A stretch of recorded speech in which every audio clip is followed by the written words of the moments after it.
La noche es el momento donde el silencio cobra vida, donde lo que ignoramos durante el día se atreve a mostrarse.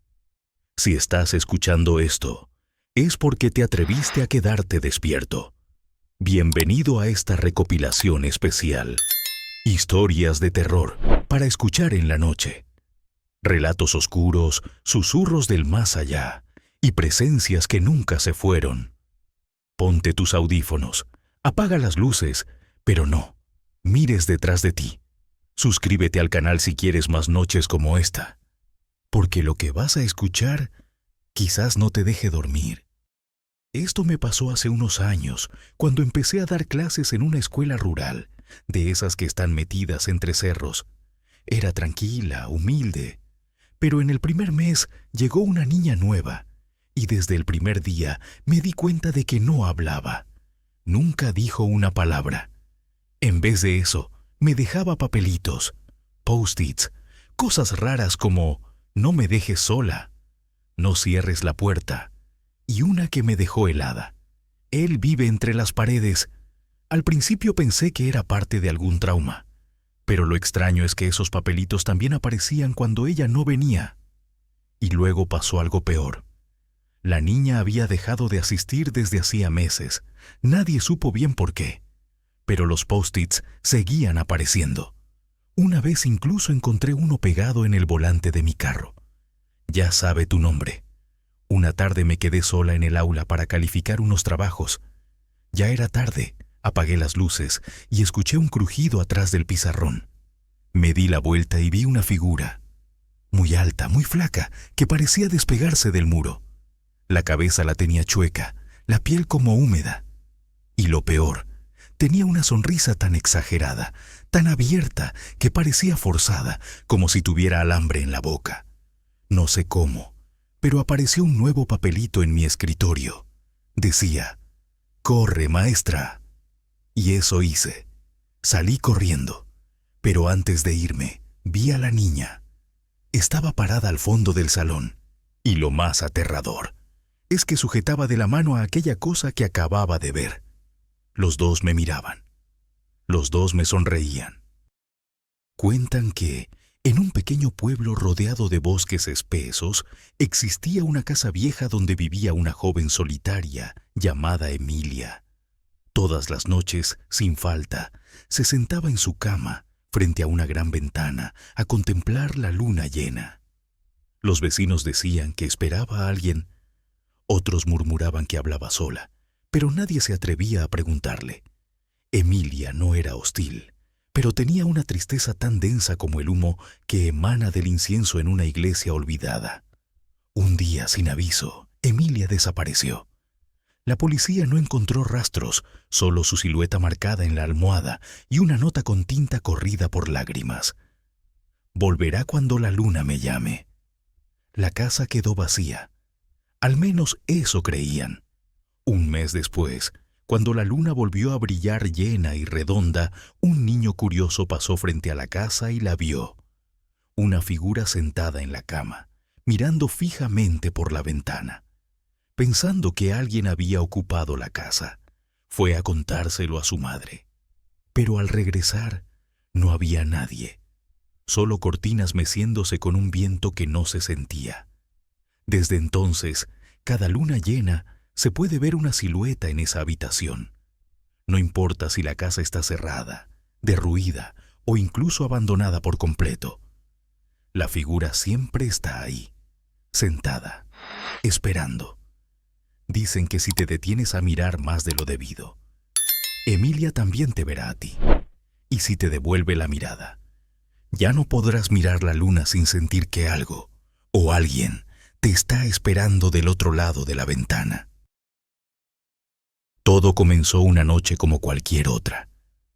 Ana, una joven estudiante universitaria, decidió quedarse sola en casa mientras sus padres viajaban por trabajo. Quería aprovechar el silencio para estudiar, pero lo que encontró fue algo muy distinto. A las 2:37 de la madrugada, mientras se cepillaba los dientes frente al espejo del baño, notó algo raro.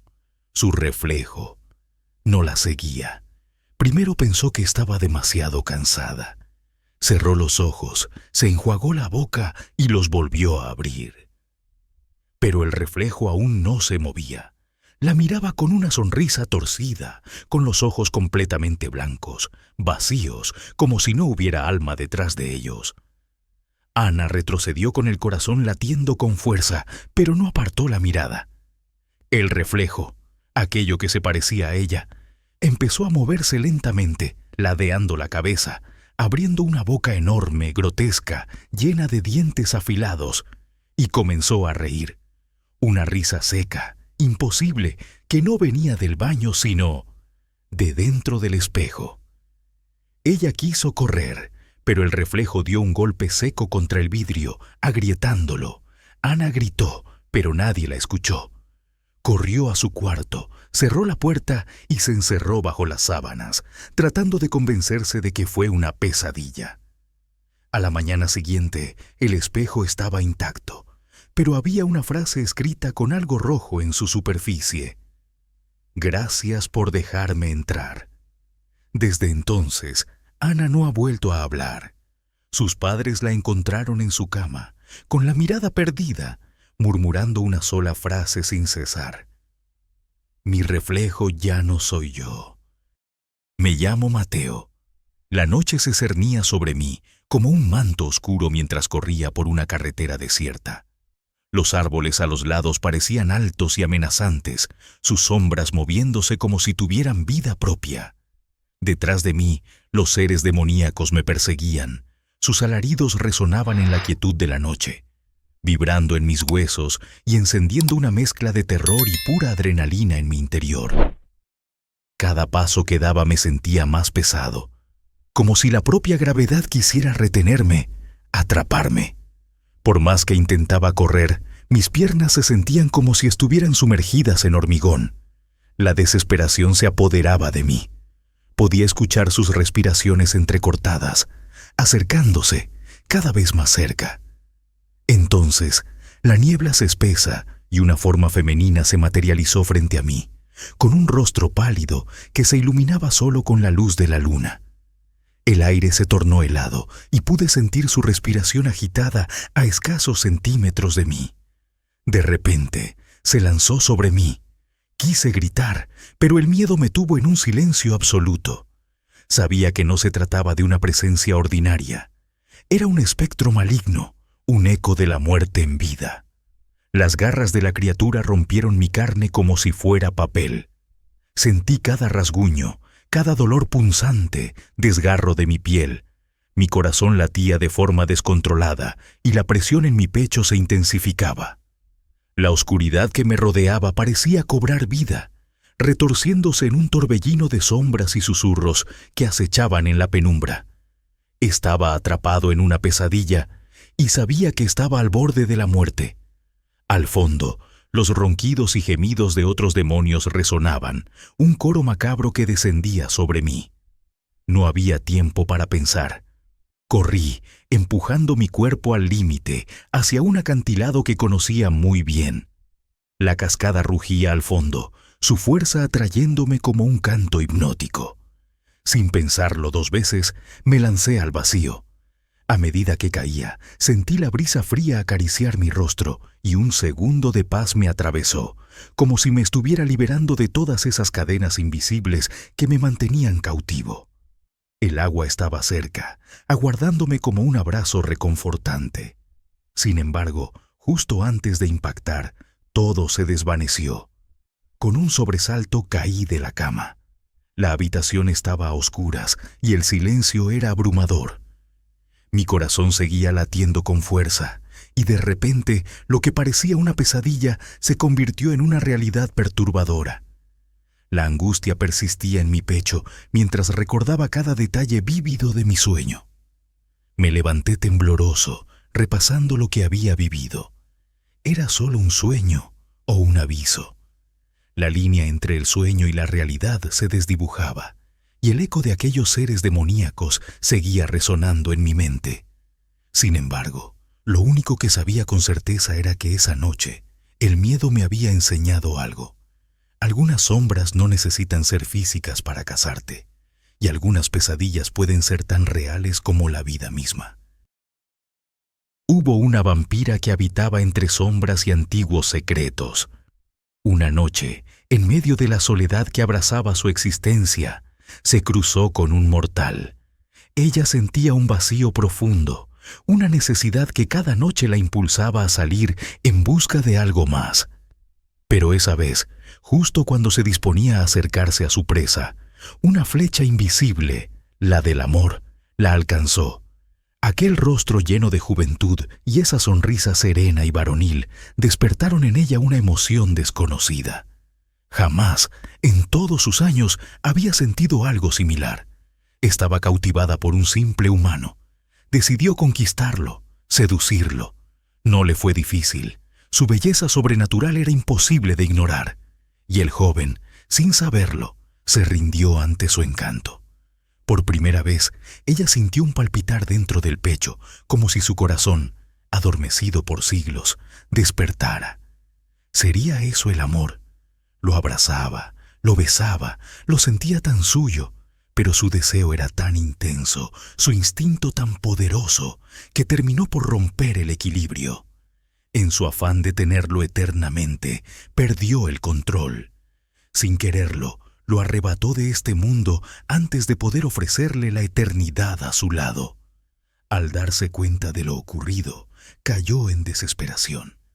Lágrimas oscuras brotaban de sus ojos mientras su mente se debatía entre la culpa y el dolor. ¿Por qué el destino la había hecho probar el amor solo para arrebatárselo? No quería seguir. Aquel instante de felicidad fue suficiente para cambiar su existencia para siempre. Y así, cuando amaneció, la vampira esperó el sol junto al cuerpo de su amado, dejando que la luz pusiera fin a su historia. Así terminó la vampira, entregándose a la eternidad por amor. Lucas nunca había creído en lo sobrenatural. Era un hombre de lógica y razón, cuya vida transcurría entre el trabajo y la soledad de su pequeño departamento. Aquella mañana, al despertar, sintió una extraña sensación. Su piel estaba erizada y un frío inexplicable le recorría la espalda. Se sentó en la cama, tratando de entender el origen de su inquietud. ¿Por qué ese escalofrío? Para distraerse, tomó su celular. Al abrir la galería de fotos, se le heló la sangre. Había una imagen suya, dormido. La fotografía era clara, mostraba su rostro en calma, su respiración pausada, incluso la forma en que su cabello caía desordenado sobre su frente. Pero lo más perturbador era que él vivía solo. Nadie más había estado en su departamento esa noche. De eso estaba seguro. Un sudor frío le cruzó la frente. Repasó su rutina.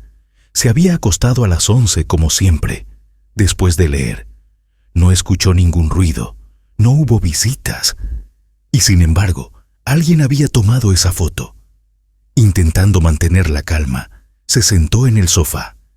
Pensó que quizás era una broma, una jugarreta pesada. Pero sus amigos no eran del tipo que hacen ese tipo de cosas. Además, ¿cómo habrían entrado? ¿Cuándo? El ambiente en su departamento se volvió denso. Decidió llamar a su mejor amigo, Javier. «Bro, tienes que venir. Necesito hablar contigo», dijo Lucas con la voz tensa. Cuando Javier llegó y vio la foto, su rostro se volvió cenizo. «No puedes quedarte aquí solo», dijo en voz baja. «Algo no está bien». Juntos comenzaron a revisar todo. Habitaciones, armarios, ventanas. Nada. Todo en orden. Entonces Lucas recordó a su vecino, un hombre extraño, con fama de saber sobre cosas que no todos ven. Fueron a hablar con él.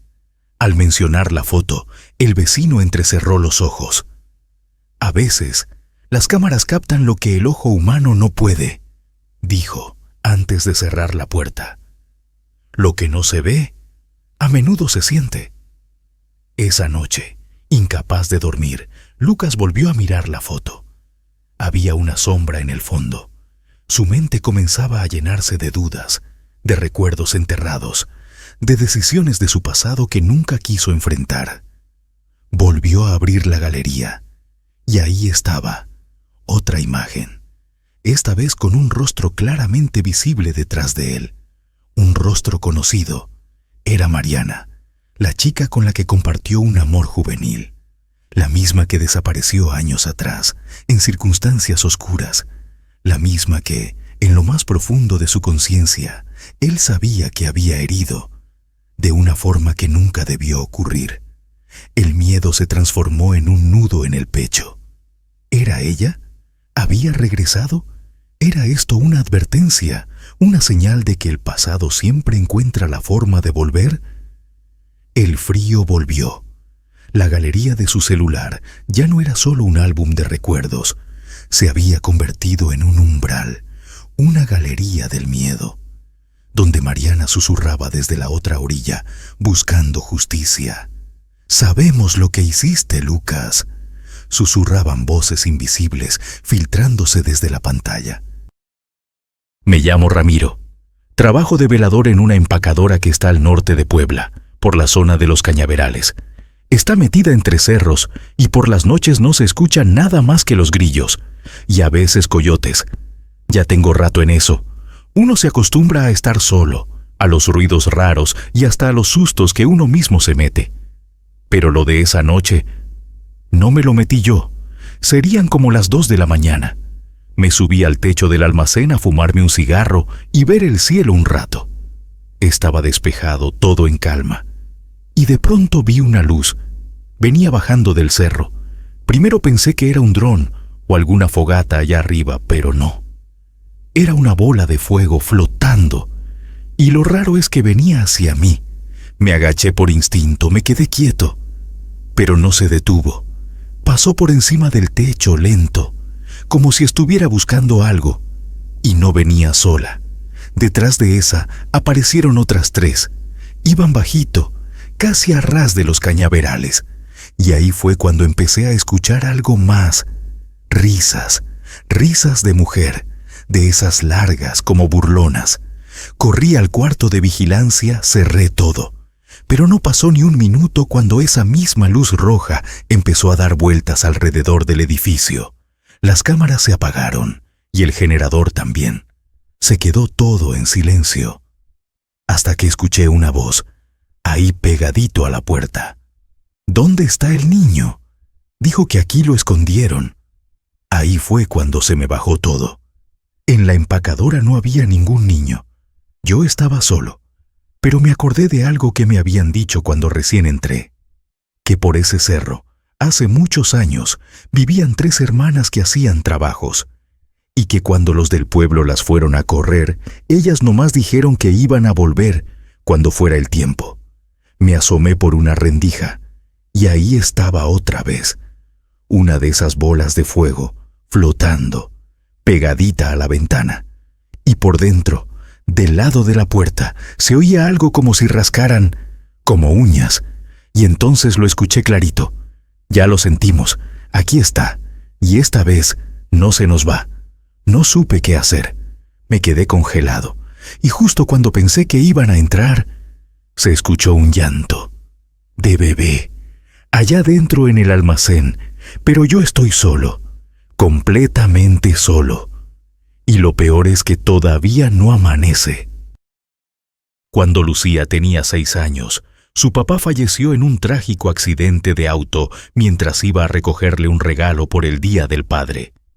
Aquella tarde, antes de salir, le había dicho con una sonrisa: «No tardo, princesa.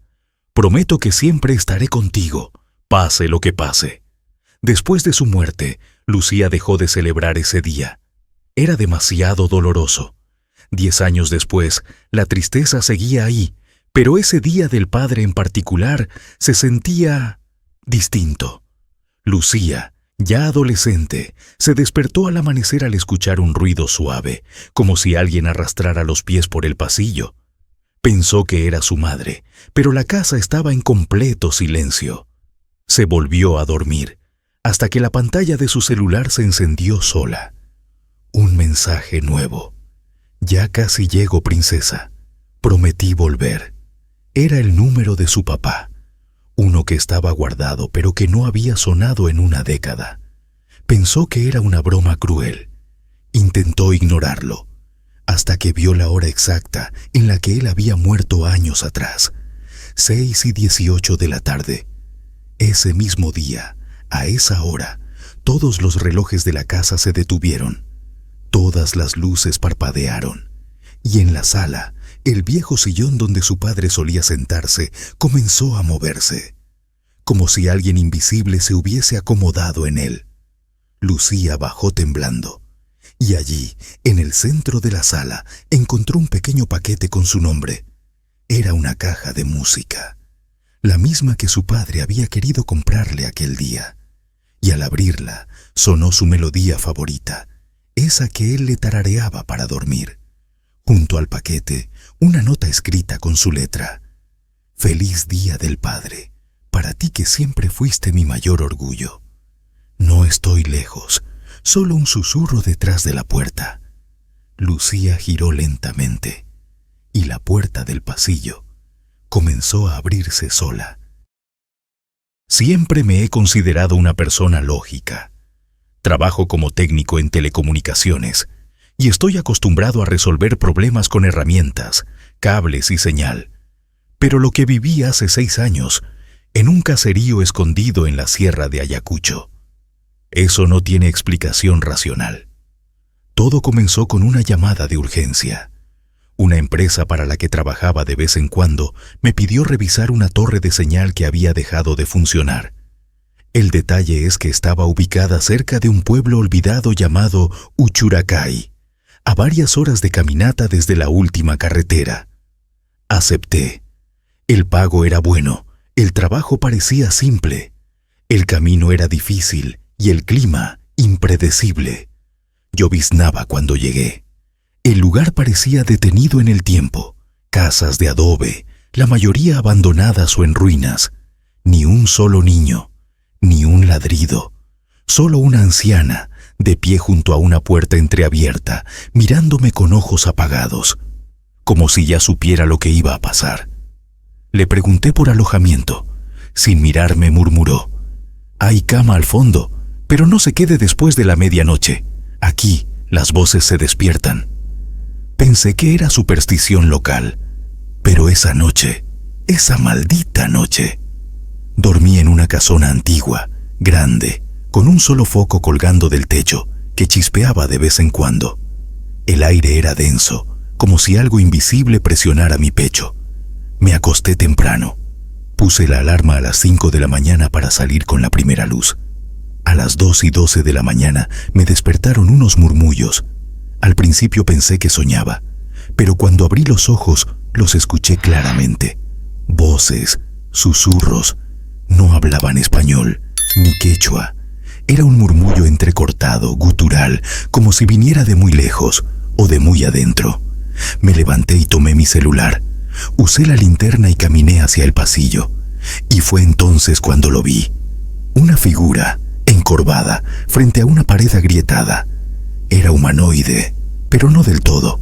Su piel era grisácea, como reseca, y su rostro no tenía rasgos, solo una forma vacía. Parecía masticar algo, con movimientos lentos y repetitivos. Me quedé paralizado. Cuando mi luz lo tocó, se desvaneció, como si fuera humo. Las voces aumentaron. Corrí de vuelta al cuarto. Cerré la puerta. Puse una silla como tranca. Los murmullos se hicieron gritos apagados, como si varias voces hablaran al mismo tiempo desde dentro de las paredes. Escuché pasos sobre el techo, arañazos en la ventana, y lo peor, una risa de niño. A las 3:07 de la mañana, mi celular sonó. Número desconocido. Lo contesté. Una voz infantil me susurró: ¿Ya viste lo que hay en el pozo? Colgué. Me tapé los oídos. No dormí más. Con la primera luz, salí corriendo del caserío. No revisé la torre. No esperé el pago. Años después, supe que esa casa fue un orfanato durante tiempos difíciles, que muchos niños desaparecieron, que atrás, en el patio, había un pozo, sellado con cemento. Desde entonces, cada vez que apago la luz, los susurros regresan. Siempre empiezan a las 2:12 de la mañana. Mi abuela siempre me decía que el retrato de la mujer en el pasillo nunca debía tocarse, ni moverlo, ni limpiarlo, ni mirarlo por mucho tiempo. Era una advertencia que sonaba absurda cuando era niño, pero ella era tajante, incluso agresiva si alguien se acercaba demasiado. «Déjalo en paz, no la despiertes», decía con voz seca. El cuadro era antiguo, un marco de madera negra, con tallados extraños, casi símbolos. La pintura mostraba a una mujer de vestido blanco, el rostro sin expresión, con los labios cerrados como si escondiera un secreto. Pero lo peor eran sus ojos. No importa desde qué ángulo lo miraras, siempre parecía que te seguía con la mirada. Y no solo eso, a veces, juro que parpadeaba. Después de que mi abuela falleció, heredé la casa. Me mudé sin pensarlo mucho, pero cada noche que pasaba ahí, ese cuadro se volvía más incómodo. Estaba colgado en el pasillo entre mi cuarto y el baño. Lo tenía que ver, todos los días. Y aunque intenté ignorarlo, siempre terminaba mirándolo, por más que me prometiera no hacerlo. Una noche, por simple curiosidad, decidí tomarle una foto. Quería mandarla a un grupo con mis amigos para reírnos del cuadro maldito. Pero cuando tomé la foto, la imagen salió extrañamente borrosa, como si alguien hubiera movido la cámara justo cuando apreté el botón. Revisé la galería. La foto ya no estaba. Pensé que era una falla del celular. Reinicié, volví a buscarla. Nada, como si el cuadro no quisiera ser fotografiado. Al día siguiente, noté algo diferente, algo mínimo, pero perturbador. La mujer del cuadro ya no miraba al frente.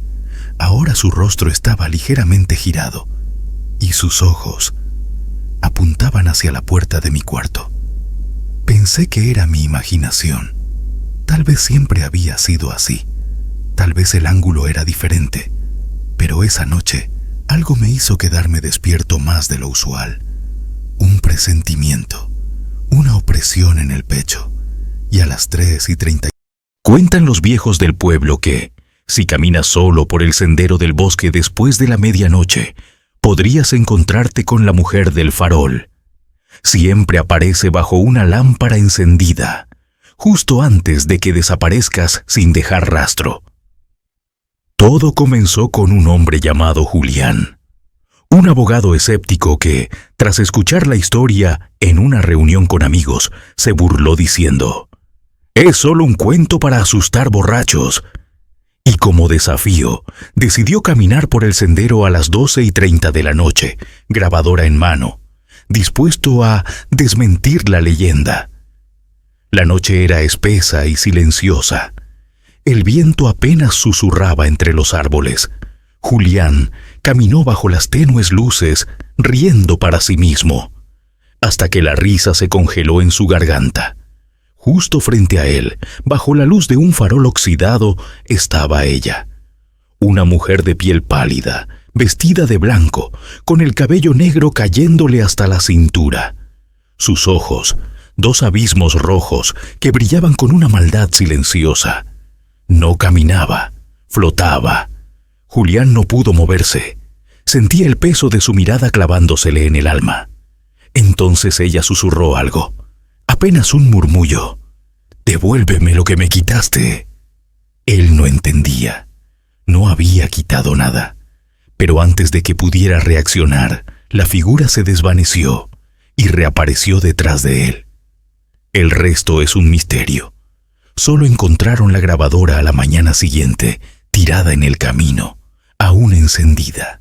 En el audio se escuchaban pasos, una respiración agitada y al final un grito desgarrador. Desde aquella noche nadie ha vuelto a ver a Julián.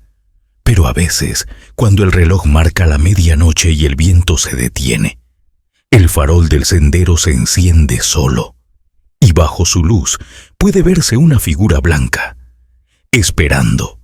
El metal frío del bisturí se deslizó por el esternón con un crujido sordo. La piel, aún tibia, cedió con una elasticidad inquietante. Las costillas se abrieron.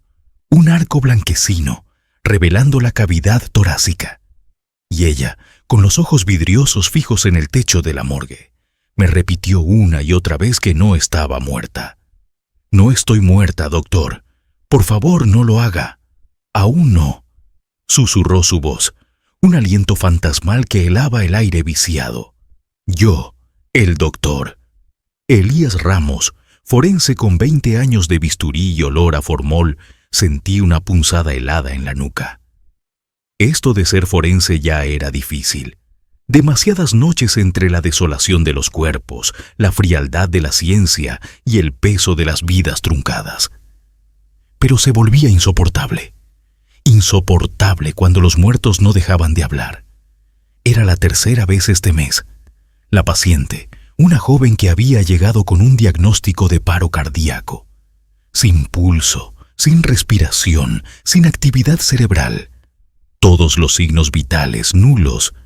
Pero sus ojos azules seguían abiertos, enfocados en mí, una súplica silenciosa, una acusación escalofriante. Mis guantes se sentían pegajosos, no solo por la sangre que empezaba a manchar la mesa de acero inoxidable. Era el sudor frío que me empapaba.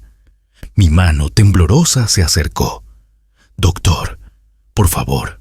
Su voz ahora era un gemido débil que parecía surgir directamente de la masa muscular de su pecho. «No lo haga. Duele». No había nervios, no había conexiones que justificaran el dolor, la conciencia. Solo un cadáver, una autopsia.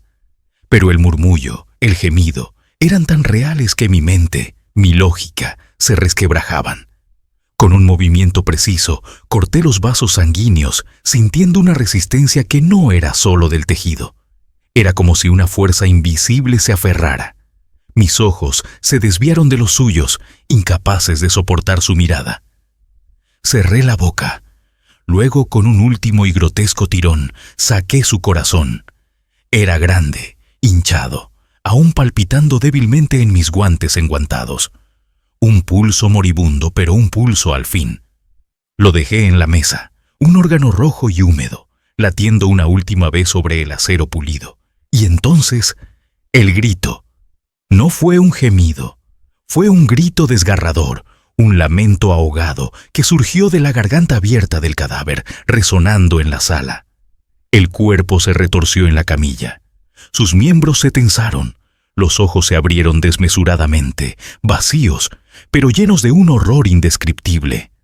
No había pulmones para ese grito, no había cerebro para esa reacción. Pero el sonido se clavó en mi alma, un eco de agonía pura. Me quedé inmóvil, el bisturí cayendo de mi mano con un clink metálico.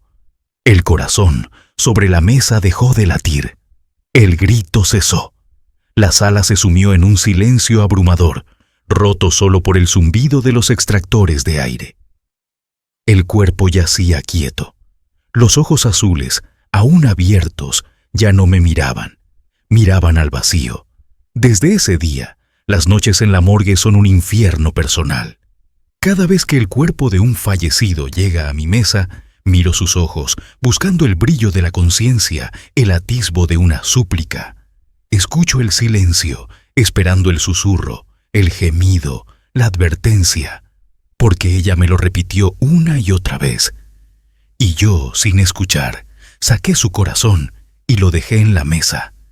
Y ahora, cuando cierro los ojos, no solo veo el órgano pulsando, veo sus ojos vacíos y escucho ese grito que no debería haber existido, el grito de los muertos que no dejan de hablar. Si llegaste hasta aquí, tal vez ya no estés solo. Las historias que escuchaste esta noche no solo viven en la ficción, viven en los pasillos, en los cuadros, en las voces que susurran a las 3:33 de la mañana. Si quieres seguir explorando lo desconocido, suscríbete al canal, deja tu like y comparte este video con alguien que también se atreva a escuchar en la oscuridad. Recuerda, las noches más silenciosas son las que esconden los gritos más antiguos. Hasta la próxima pesadilla.